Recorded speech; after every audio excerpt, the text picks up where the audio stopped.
Welcome to The Daily Crew, episode 16, your source for unimportant information and other fun things. Joining us today is our very first guest, Brian Brown. I am Tyler Douthit. On my right, Amanda. My left, Ben, another Brown. I think unrelated, although they share a similar haircut. We go through a bunch of topics we found online, and then we'll also talk to Brian at the end about his book and publishing and authors and all that, which is just kind of just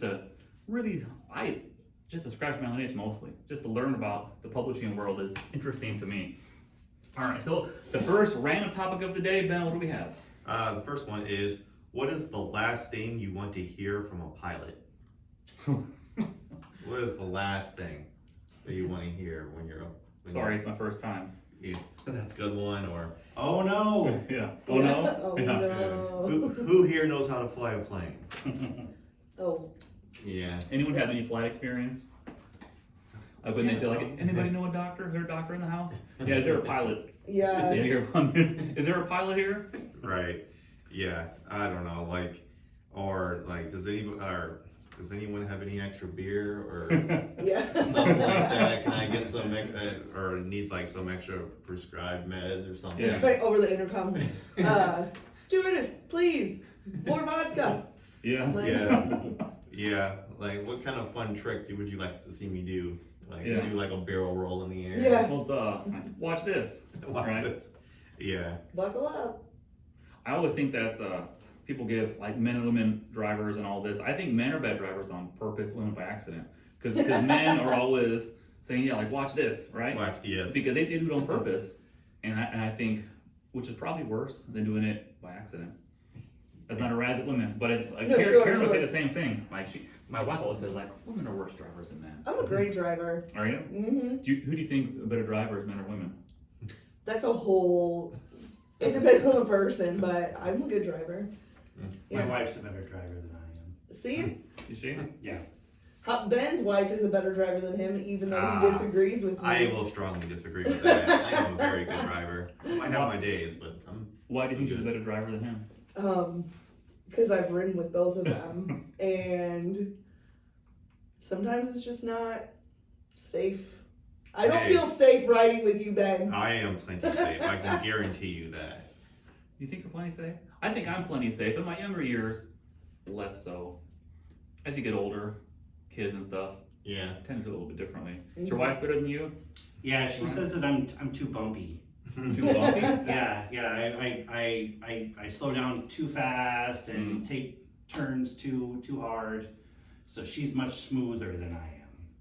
Ben. Yeah. Sounds like Ben. Yeah. I'm a little aggressive at times. Right. But I don't know. So are you saying that men is why they created the autopilot? I don't like. I'm just joking. I don't think it's. Well, I think it's the future, but it's already the present. No, I just think that.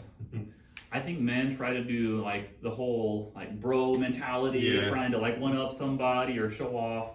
Yeah. Leads to lots of things, including reckless driving.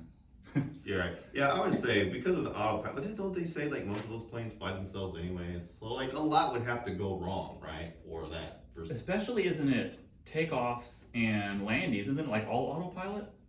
I don't know. I don't really know. That's what I was wondering. I mean, I've heard that a lot of it is like it's autopilot. They can basically just put a button and they pretty much fly themselves, other than taking off and landing, like you said. But I don't know.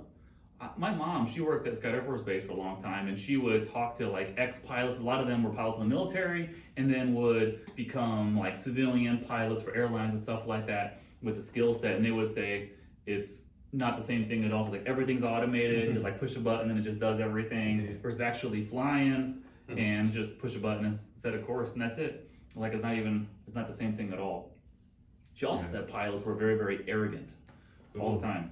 We were just talking about that. People who are very smart, you have to be smart to be in the Air Force, right? At least decently smart. And a lot of smart people are a-holes. Are they? I feel, like, because it's just, there's a different level of thinking. You think they know more than you? They think they know more than you, so they present that in a different way? I don't know if it's on purpose. I don't think it's on purpose most of the time. Yeah, I think it's just a, Like a natural condescending Some, kind like- of way. They're just kind of, it seems like they're talking down to you, but they're really not. I mean, they don't think they are, but if you're talking to them, it may appear that way, even though that's not the reality. I don't think things that you want to talk about with them are very interesting, maybe. Yeah, maybe. I don't know. That's Yeah. a general thought. Yeah. You think smart people are a-holes? It It really depends. I think a-holes cross every section of life. Oh, that's so true. Whether you're smart or rich or poor or, you know, they're everywhere. So it's hard to. Yeah, for sure. It really is. Another example for what you don't want to hear a pilot say is, does anyone have parachute experience? That would, Yeah, not good. yeah, don't ask me that. Do, like, commercial planes, they don't have enough parachutes for everybody on board, right? I don't know if they have any. I Maybe, don't like, know. for the That's pilot. That's a good question. I have no idea. I mean, they talk about, like, if you land on water, used as a flotation device, but how common is that? If a plane crashes, there's an awful lot of land they're flying over. Yeah. It seems like that's not all that helpful, and seatbelts and all that, but Yeah. probably, like, they're not saying put on your parachute and jump out the stuff. If they crash, you're probably in bad shape. Right. Yeah. It's probably safer to crash in the plane than to jump out with a parachute.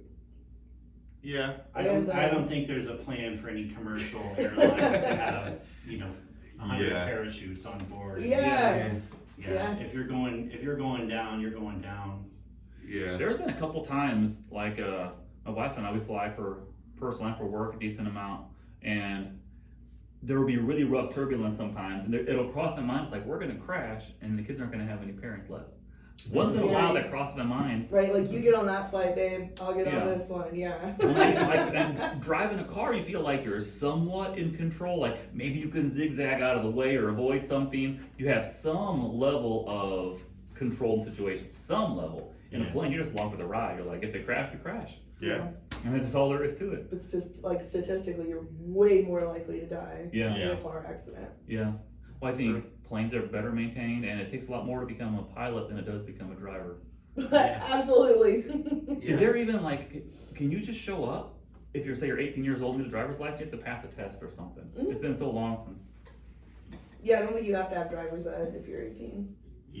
You have to pass. I wonder if that thing? varies by state. That could vary by state and stuff Probably. like that. With some might require driver's ed or so many like driving hours with with a guardian or somebody that has a license. Or I don't know, but Missouri? Yeah, well, I know in Missouri it's a little bit different after you're 18 because I don't think you have the driving requirement where you have to have so many hours after you're 18. But if you're 16 and getting a license, then you have to have like 1,000 hours of.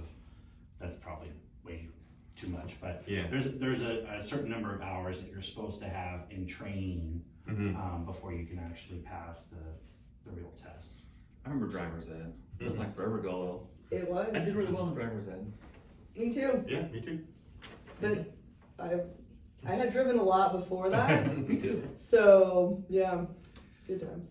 Because my mom, she's from the country, and out there it's a whole different thing. Mm-hmm. Like they would, like sitting on their lap, like my dad's lap when I was a kid, and even like driving around like my grandparents' neighborhood, which was like one street. I remember that a decent amount as a kid. And it was strange because I didn't realize how unusual that was. One of those things you think is normal when you're young, and you realize you get older, and like there's kids that have never touched a steering wheel, like actually driving until they get the driver's ed. Yeah. And you kind of forget that's probably lots of people. Yeah, that's a scary job. I agree. But don't they have like controls? That Don't you they have, can- like, a brake on they that have side or they have a something? pedal on their side. Yeah. It's like a gas pedal too. Like if someone's coming at you, hit the brake's not going to help a whole lot. Right. To get out of the way. All right, what's next on our list, Ben? All right. So the next one is, what is the best thing to invest in nowadays? The best thing to invest in?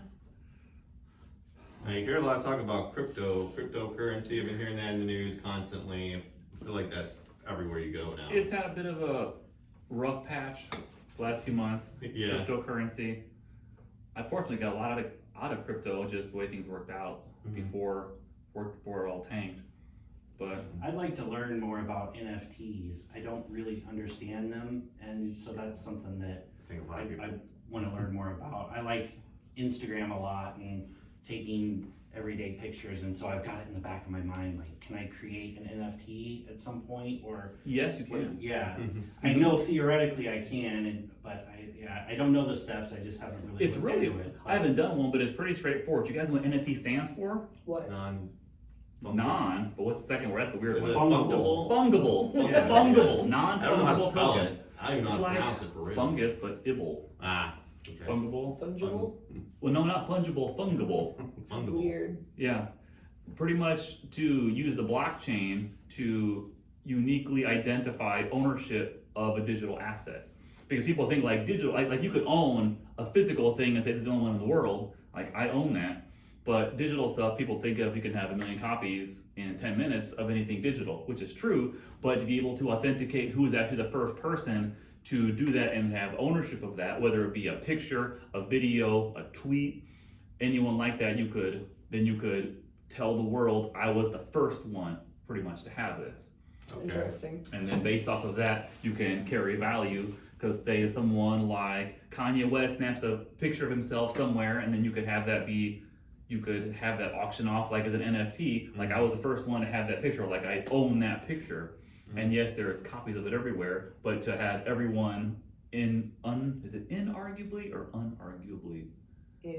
Inarguably Yeah. be able to say that this was mine first, or mine, and that's kind of where the value's at for creators.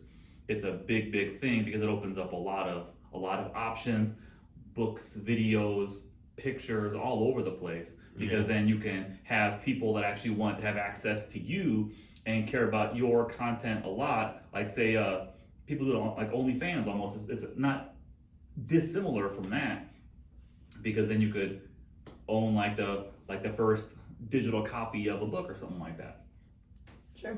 So non-fungible, digital ownership of assets mostly. Yeah. Do you think that's a good thing to like invest in nowadays? Would you recommend it? I think the NFT market is right now a lot like the late 90s tech stocks. Okay. Everyone thinks it's an easy way to make money, and much of them are going to go to zero. And you're going to think, oh, I paid $1,000 for that, which you did, but is it going to be worth that in 10 years from now? Maybe. Like some stuff survived through the late 90s fine, like eBay, Amazon, Yahoo, they're all still around, but many of them, like pets.com, Yeah. they're not really around much anymore. So I think the sustainability of it scares a lot of people, and like it seems like a wild west. We could all get NFTs, and some will be worth a lot, many will be worth nothing. Yeah. I'm not doing it. Yeah. I'm not doing that. I don't I'm trust not it paying yet. for I think it's somebody too else. new. I'm like that with anything that's too new. I just don't Yeah, trust it. it's too new because most people like have heard it but don't really even understand what it is. Yeah. And that's how I tell you how new it is. Like people say, "What's email? How does that work? What's the Yeah, internet?" I'm interested in it from the creator standpoint, and having, stuff that, okay, that's something that I produced and it might be of value at some point. But it is a little confusing how it's also treated like currency. Mm-hmm. Let's let it shake out a little bit and maybe have the first NFT bubble and then, Yeah. Yeah. and look at it. Let's see how it goes. Yeah. Yeah. I'm afraid of all of it, so I just stay away from it. Yeah. I would say broad tail investing, probably just like index funds every month, Index. long term. Okay. It pays out pretty well long term. All right. Amanda, what's your Good. investment advice for today? Give your money to a broker. Let them just do whatever they want, and then hopefully, fingers crossed, Yeah. you're set. Yeah, I'm with her. I think there's people who study this and spend time on it and know a lot and go to an expert. Yeah. Yes, Yeah. I agree. I'm not trying to lose all my money Yeah. on by my own Invest fault. in a Yeah. retirement plan. Or, Yeah. Yeah. Something like that. Mhm. I feel comfortable doing that. Yeah. I get that. And one day I might change, might jump on the cryptocurrency thing. But that's another thing. I feel like the cryptocurrency is constantly changing. It went from like Bitcoin, then it went to some other kind. It was like Ethereum, Dogecoin. Dogecoin. and stuff like that. I Yeah. feel like there's it just keeps jumping. So you're like, okay, what is the one? What's the one that I need to be on? Because I don't know. A lot of these cryptocurrencies are trying to do like the pump and dump scheme. You guys heard of that? The pump and dump scheme with stocks too, is very much a real thing. So say you create something, whether it be a company or a cryptocurrency, and you have a way to get in front of people. You say, get this now, get this now, get this now. It's going to go up in value. Then you get enough people to buy, and naturally with economics, then that's worth more than everyone that was ahead of that time. They all sell when it's high because they know it's not worth anything, and then actually everyone sells and people lose money except for the first people. So you pump it up and you dump it. Yeah, that makes sense. Works in stocks. That was a big deal because the Wolf of Wall Street. Yeah. That was a big portion of that. Not so much later on, but during the beginning, when you remember when it goes like a strip mall with the broker's license. Remember that? It was all like pump and dump, the same thing, build it up and just sell it. Yeah. Which is pretty illegal, but people do it all the time. Yeah. I mean, it's just not right. It's not right. No. It's like the definition of taking advantage of people. Yes. Yeah. It's not like it wasn't on purpose. It's on purpose. Yeah. What do we got next, Ben? Okay, the next one is, what is a bad example for sharing is caring? What is a bad thing to share? A toothbrush. Toothbrush. Ugh. Yeah. Viruses. Yeah. STDs. All this Yeah, germs in general. Germs in general. Man, you got any good ones, Amanda? if you're monogamous partners. Yeah. What else? Do you ever watch that like Sister Wives stuff? A long time Karen ago, I watches watched a it all couple. the time, and it's a fascinating lifestyle from the outside. Like Yeah. not on the inside of the situation, but to look on the outside, it's like there's like 3-4 wives and one dude. I have to work hard to keep one wife happy. Right. How do you keep 4 happy? I don't understand the time in that. And how is there not like a weird ick factor with women, different nights, different beds? How is there not, like, from a human standpoint, a weird jealousy issue with that? So weird. Some people like to be in polygamous relationships. Yeah. It works for them. I don't know about that type of situation. What's their religion? Are they Mormon?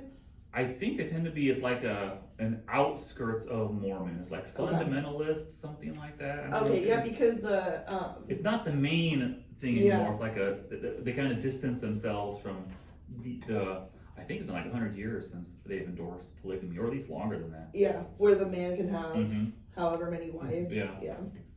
Have you guys ever known anyone, maybe not like polygamy, but like open relationships? You guys ever know anybody? Yeah. Yeah? Yeah, for sure. Yeah. Like, how did it work out? One specific person I can think of, her and her husband, they would have different partners to sleep with, basically. Yeah. But then she got attached to someone. And so, of course, he got jealous, and they ended up getting a divorce. So there's a good story. I was gonna say, Feel good. That seems really predictable. Yeah, right, yeah. That jealousy factor, it's hard to just disregard it. Yeah. I think it's wired into us in a lot of ways. Mm-hmm. Mhm. Yeah. Yeah. Yeah, if you choose to be in a monogamous relationship, and then Yeah. you have a deal of outside relations, but nothing else, that's, I think, where it can be. Yeah. But polygamy, Maybe trick. Yeah. if you agree to join. Yeah. Yeah. And if you go, I'm not one to tell people how to live their life, if that's what they want to do, but it seems like it'd be hard to be okay with long term. I think it's wonderful. You think Yeah. so? Yeah. I feel like it's a lifestyle. It's not something you just turn on and say, I'm going to give this a go. It's something that's kind of been rooted. Or most of them probably raised that way, so it seems normal to them. It's just, I just feel like, you're hearing more and more about it now. So people are, because, a long time, you didn't really hear people talk about being in those kind of relationships. It just wasn't, common. It's taboo. Yeah, taboo, but now it's coming to the forefront a little bit. Still hard to understand for some people, but like I said, I think it's just one of those things where you got to live it to know it to understand it. Yeah. One of my biggest things about it is that it's unfair to expect everything from one person. You know what I mean? Yeah. And that's why we have friends, family, whatever. But you could love someone deeply, but say you don't want to have a sexual relationship with them. Yeah. But there's someone else that you also love deeply, and you can, and there can just be lots of communication. Yeah. Yeah. Once in a while, I think about, you hear couples that say they want to do an open marriage, and I always wonder, how does that go the first time someone brings that up in the Yeah. marriage? Like, come again? What was that? Yeah, I feel like that's a day one conversation. That's got to be Well, like. it just maybe you don't feel like that right Yeah, away, that is but very true. I don't know. I mean, I don't know how you go about this. I don't think I don't think there's Yeah. really a textbook. Like on a first date, you say, Yeah. are you into open marriage? Yeah. It's gonna be really important yeah. Yeah. going Yeah. forward. Probably laid it out there pretty early on. Ben, how do you think Holly would respond? She's a funny woman. You said, I She's- think I want to have She an would open just- marriage. She would just make fun of me for even asking. You know Holly well too. What do Yeah, you think yeah. she would say? First she would laugh so hard. Be like, do what you want to do, man. You know what I mean? Which Like, means you don't can do talk it. like her. Yeah. Which means the opposite. Yeah. right. Do you have an opinion on open relationships or anything? I mean, I think it's maybe a way to avoid real intimacy, on both sides. Because for the women, maybe the guy's not around all the time and this is a safe person, but then he's not around and they can kind of do their own thing. And for the man, he's not fully committed to like one person. So I think there's some, psychological reasons maybe why someone might want to do that because they're afraid of actually being hurt. Sure, that does make sense. Now would you consider yourself a fairly liberal woman? I was thinking that, but I wasn't gonna pour it in your mouth. So make sure you agree that before I say what I'm gonna say. Yeah. I think if you look back on a lot of like polygamy, some would argue there is a sense of like control and get in line and like you're one of a group versus one. Do you have any take on that? About control. Control? Yeah. You think it's I don't know. I think that there's less because I mean, you can have an equal partnership in a monogamous relationship, but someone probably usually always has the upper hand. Probably the Who one makes there are more fewer of. decisions but I think that in a polygamous relationship, there's no, I don't know for sure, but I would imagine there's not one person that controls everyone, except for the situation of like sister wives. Yeah. You know, so in a joined, agreed upon polygamous relationship, I think it's, everyone has their place, but not necessarily control. I don't know though, that's just what I, We gotta talk to a came real out of my polygamist. mouth. That would be interesting. yeah. Yeah. That'd be fascinating. I haven't done it, but that's what I want to do. I don't want to be in a monogamous relationship. You would like to be a polygamist? Mm-hmm. Okay. Which way are you open? Like you want 5 men, or you want to be one of like 5 women, or both, or what Both. is both? Yeah. Yeah, I think a nice throuple. Throuple. Yeah, or like a, I don't know, What do they quadruple. call it? Polyamorous? Polyamorous. Yeah, Polyamory. something like that. Okay. I didn't know that. Learned something new today. Yeah. Okay. I think Well, it could be really great. It seems like one of those things that could be, if executed well, could be really, really fulfilling for a lot of people. Mm-hmm. If executed well. And some people, if you go on dating websites, obviously you guys don't, or I don't know. I know you're married, No, but no, right. but some dating websites, there are couples looking for someone to join their relationship. Really? Yeah. Yeah. One time it was an attractive couple, and I was like, oh my god.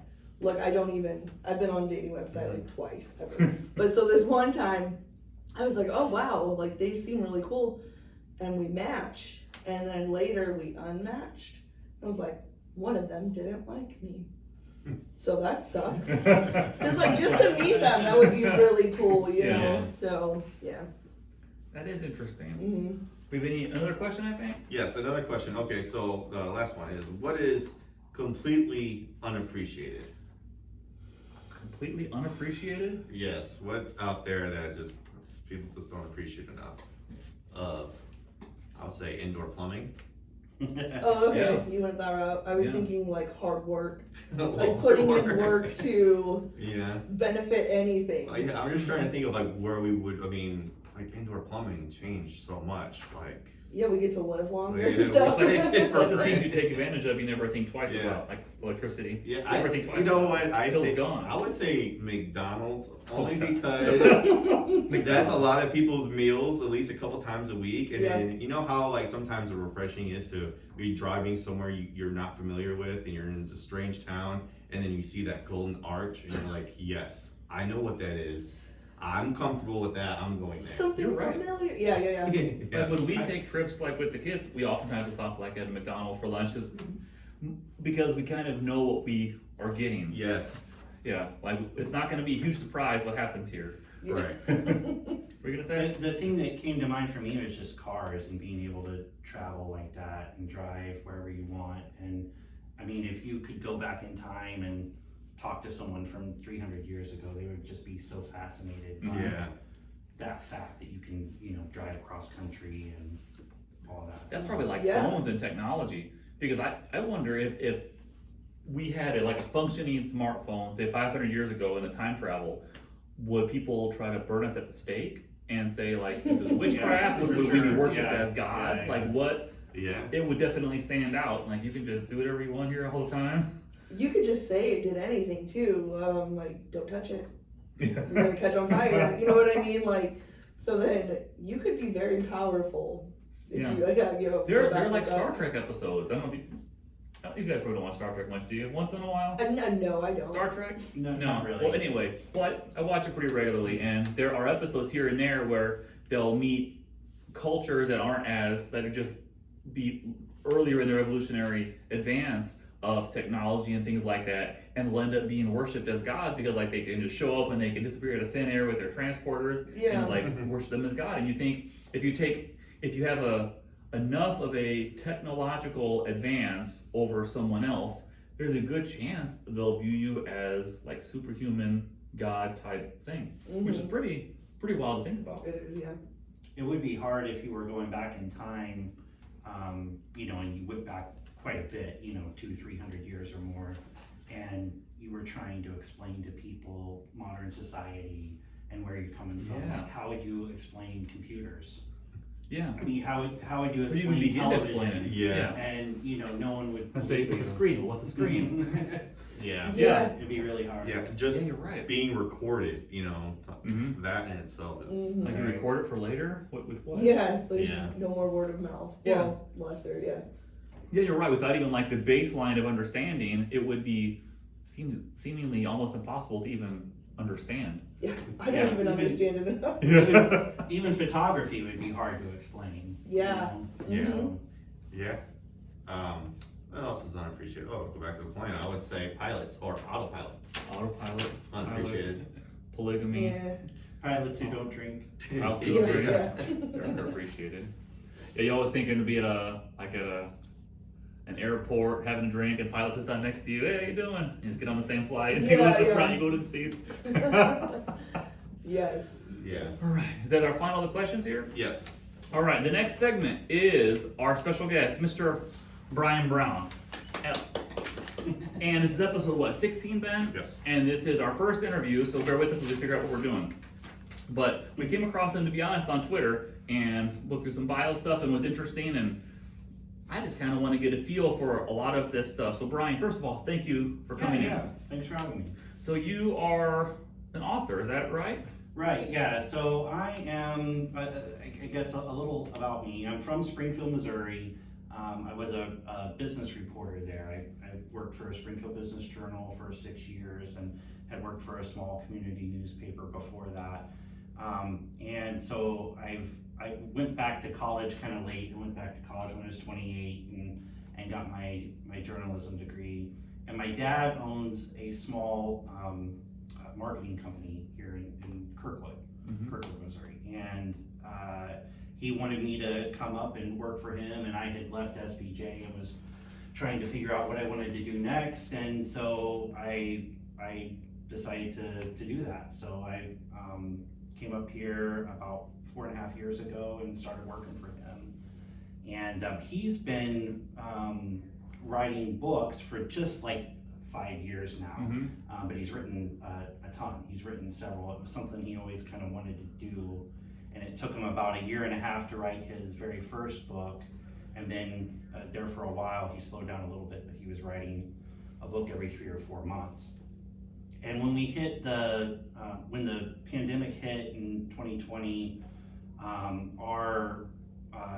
there was a time there of about 6 weeks where our business had completely dropped off and we didn't have anything to do. And it was me and him, and we had laid off, we had 2 workers and had laid them off, and we were trying to figure out like what we're gonna do. And he said, look, I've got this idea for a book, which ended up being the first book we wrote together, called Lake Honor. And I want you to help me with it. And I struggle with editing and that sort of stuff, but I've pushed this idea to my publisher, and he's interested in it. And we could sit here and twiddle our thumbs, or we could write a book together. Now your dad, is that Alan? That's Alan. I saw a co-author, Right. yeah, Alan Brown and Brian Brown. Right. Okay. So we wrote Lake Honor in about 6 weeks. We wrote it really quick, and then started getting business back at work. And that was a story that was based on his own personal experience. He's a fiction writer. He likes writing mysteries and thrillers and that sort of stuff. And but he had been sort of involved in something that had happened back when he went to school at School of the Ozarks, which is now College of the Ozarks down by Branson. Mm-hmm. And he had gone there in '73, and there was this one area that had, they call it Lake Honor, but it's really a pond with a fountain, and 2 bodies had shown up in the middle of campus in this pond, and no one had known what had happened, and it had been kind of a big deal. And he ended up trying to investigate that a little later, like about a year later. He started getting into it and had decided at the time that he wanted to be a writer and was going to try to go down that road. And he met with a detective. And so the Lake Honor book is about his experience, but it's, with names changed and that sort of thing. But it's all kind of relates to his experience. So we wrote that one together, and that was good and interesting, but it all kind of centered around this fake detective named Booger McLean. And he had introduced him in one other book, and then we had him in Lake Honor, and he was really wanting to do like a mismatch of fact and fiction, where we investigate a real case, where we could actually kind of study it. And the biggest case in Southwest Missouri, at least in my experience, was really about the 3 missing women, which had happened back in the early 90s. And he started looking at that and saying he wanted to write about it. And I initially told him, no way, this is a really bad idea, we shouldn't do this, because people care a lot about that case. And back at the time when this had happened, there were posters and billboards everywhere that had the 3 women on them. And it's just something that, like, if you lived in Springfield, Missouri in the 90s there, you saw their pictures everywhere and heard about the case, and it was something that never got solved. It's basically 3 women who disappeared, and they just disappeared. 2 of the girls, I say they're girls, they're 18, had just graduated from Kickapoo High School, and they had been partying that night and so forth, and they were supposed to stay at one friend's house, and it was too crowded there, and they decided to go back to one of the other girls' house. And so these 2 old friends and their mom, somewhere in the middle of the night, disappeared, and they've never been found. There's tons and tons of theories about what's happened, but they've never been found.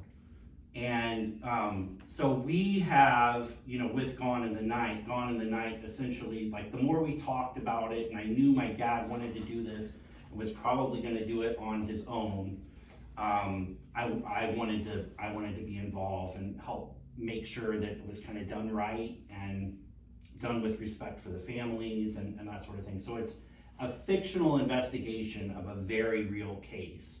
So if you're not familiar with the case, or if you kind of remember it or whatever, it's really interesting because you'll get the real facts of the real case, but it's being told through this fictional narrative with this fictional detective. Yeah, I read the description and I tried to understand that very concept because it talked about a real person's missing case and a fictional search for truth. Right. That's why I was trying to figure out what that meant. Okay, so it's a real event that happened, and then in the book it's a fictional story of Booker McLean solving that. Is that attempting to solve it? Right. He's attempting to solve it, and he's actually, working with. My dad had sent me in the book to work with Booker in Springfield and try to solve this case because the pandemic had hit. We couldn't work. And so why don't you go work with Booger and actually try to solve this case? So you guys inserted yourself into this? Yes, That's yeah. pretty cool. Which was That's another why reason that it kind of freaked me out and all that. But I really think it's been received well, and I think we did it right. I at least think we did what we were attempting to do.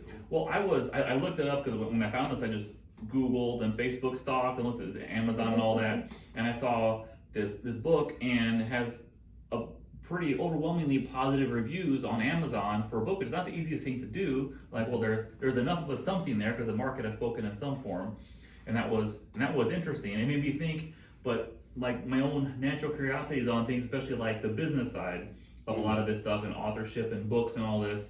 So you had mentioned your dad's publisher, is that? Right. So he works with a company called W&B Publishing, which is a division of Argus Books, and he's published a couple different books with them.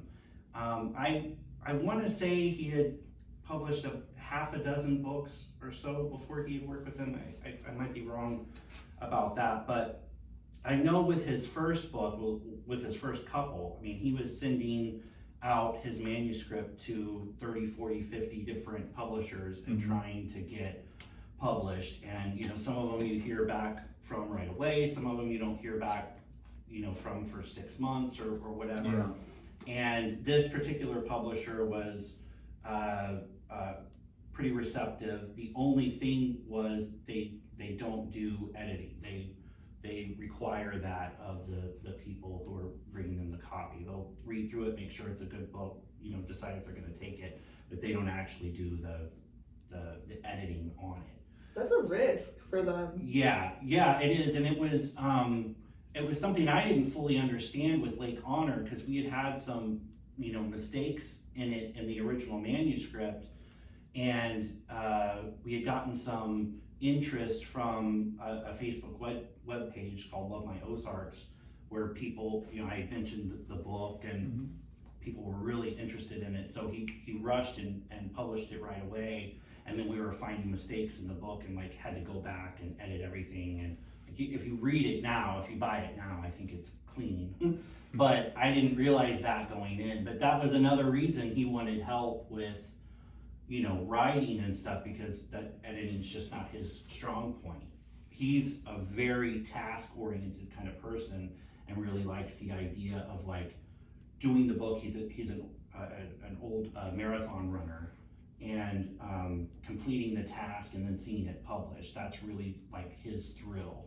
And and he just struggled with some of the editing. So maybe this is my ignorance. I always pictured a book editor you need a comma there and a period there. I guess it's more than that. Right. Well, it depends on the situation. With our setup, I'm doing a lot more than editing. I mean, we're talking about how we want to do the book, particularly with Gone in the Night. That was something that was a very, it was a team-oriented project. Lake Honor was a little bit different in that, that was kind of his story. He had a story he wanted to tell and he just needed help with it. But with Gone in the Night, it was very collaborative, okay, how are we going to do this? What are we doing? And he would normally write a chapter, send it to me, tell me, what do you think? And then I would add stuff here, take stuff away, work on the flow, and edit too, and the commas and that sort of thing. I'd say pacing is a big part of it. Right. And that was something, particularly with Gone in the Night, that I really wanted. I wanted it to be something that someone could pick up and they finish a chapter and they're like, oh wait, I've got to keep going. You know? Yeah, can't put it down. I wanted it to be a good flow to it. So yeah, that's kind of, and that particular book, yeah, as you mentioned, it's gotten a lot of attention, and we've been really grateful for that. And but you know, you mentioned, you know, the publishing side of it, and one thing that, because I've learned a couple things coming into it that I didn't realize, you know, initially, and that's that you know, it's really hard to make money with books. Even if you have a book that's like semi-successful, you really have to be you know, a Stephen King to make real money. It's a very top-heavy Right, authors, with right? books. Like our contract is set up, and it's changed a little bit, but I think the initial contract with that one was that we get 20% of sales up to 2,000 books. Well, the vast majority of books that are out there selling don't sell 2,000 copies. If someone gets published, there's millions of books out there. They might sell a couple hundred or something like that. It's unusual to sell more than 2,000. And then it kind of staircases up. And if we sell 5,000 copies of that book, which I think we're around 2,000 now altogether, then we'll get like 50-50. Then it's a 50-50 split. But it's really, really hard to sell 5,000 copies of a book if you're not known. Yeah. Was there anything like with, probably not advances, I'm sure that's all like all the big authors, right? Was there anything with having to commit to more than one, or options, or like right of first refusal, anything like that? Like in case this is a crazy success, you have to come to us next time or something? Yeah, they all have right of first refusal pretty much. You know, like they want, if you're writing a book, they want you to send it to them and for them to consider it. Even if, but even in those situations, because he's worked with a couple other publishers, he can send it to them, and even if they want to publish it, if he likes this other publisher, he can still turn it down. Well, that's pretty good then. Right. So that's not such a big thing. One thing that is interesting though is, and I've wondered about this from other authors, is we have to kind of count on our publisher being a good guy in terms of telling us the numbers. There's no way to know what we've actually sold. Really? There's no way to know. You know, and there's different venues. Like we're selling on Amazon, but we also sell on Barnes and Noble, and he sends us, you know, quarterly or I think it's twice a year, a spreadsheet that shows what's been sold. You know, but I've thought that was really interesting, and like he might be, and I'm just gonna assume he is a great guy who would never lie, but it seems like an area where publishers could really take advantage of people if they wanted to. And it'd be really hard to verify. How would I be able to show that we sold 5,000 instead of 2,000? Like, yeah.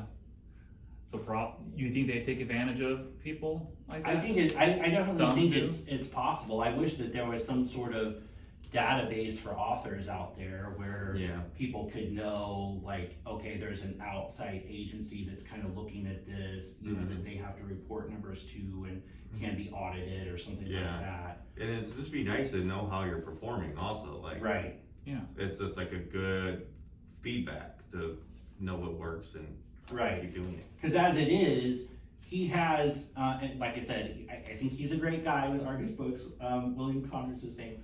But he does have every incentive to lie. Yeah, right. Yeah. You know, like, oh no, you actually didn't sell that much. Oh well. Did you ever consider self-publishing?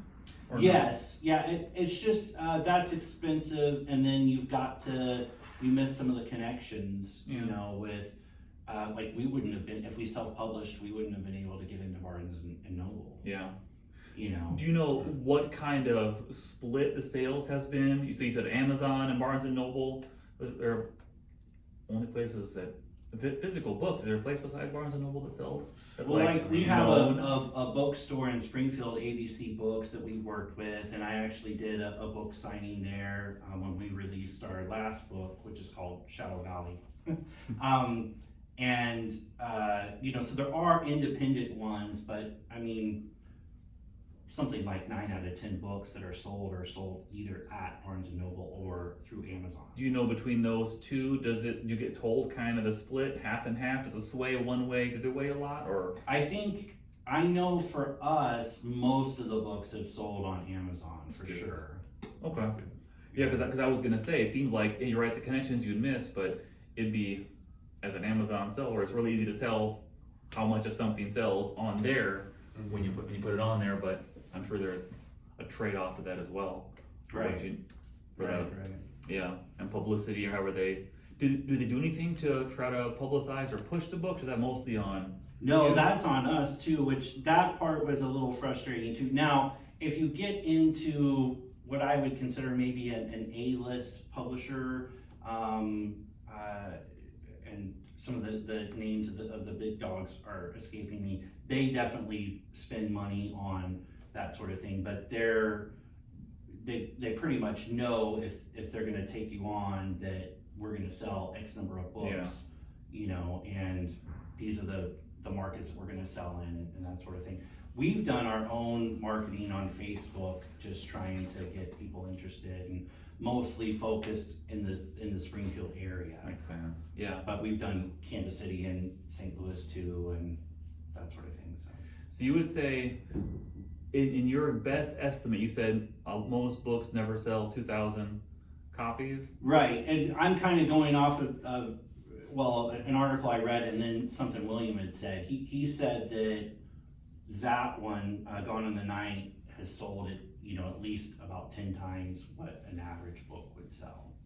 That's good. cool. That's That's good. neat. That's Yeah. cool. Yeah. So we're happy with that, and the feedback has been good. It's been interesting though too, because not everyone is a huge fan of mixing fact and fiction. Yeah. But we have found that the people who actually have read the book get it, and like I've spoken with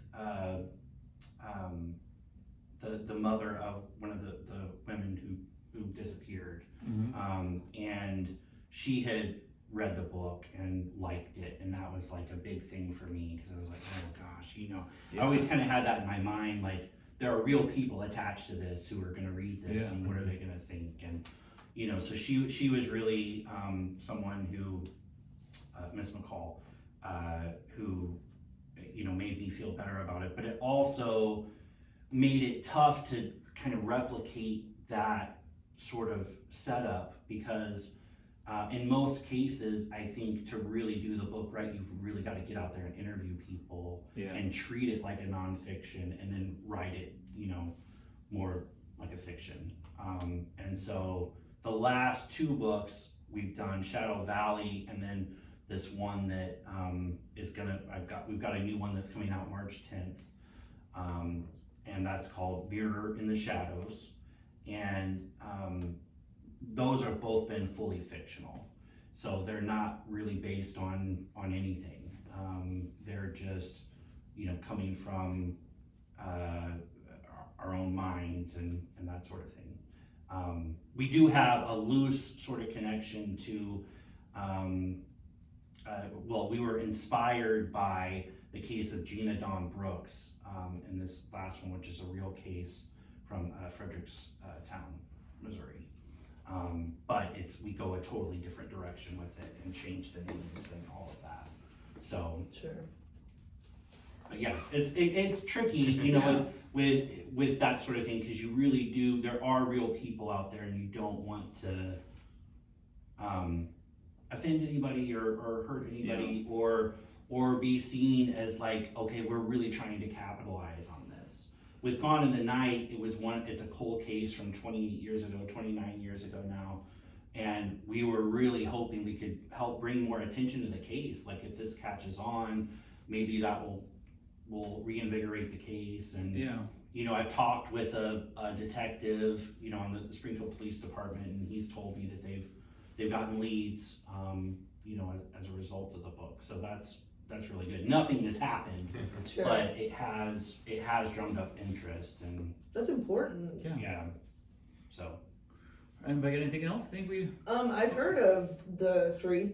Yeah. So I am super interested to see how you mixed fact with fiction. Yeah, I'm yeah. definitely gonna read it. Yeah, well, good. Sounds Yeah. interesting, yeah. Yeah, let me know what you think. I mean, we really try to, I've told people, I think the book has a good heart.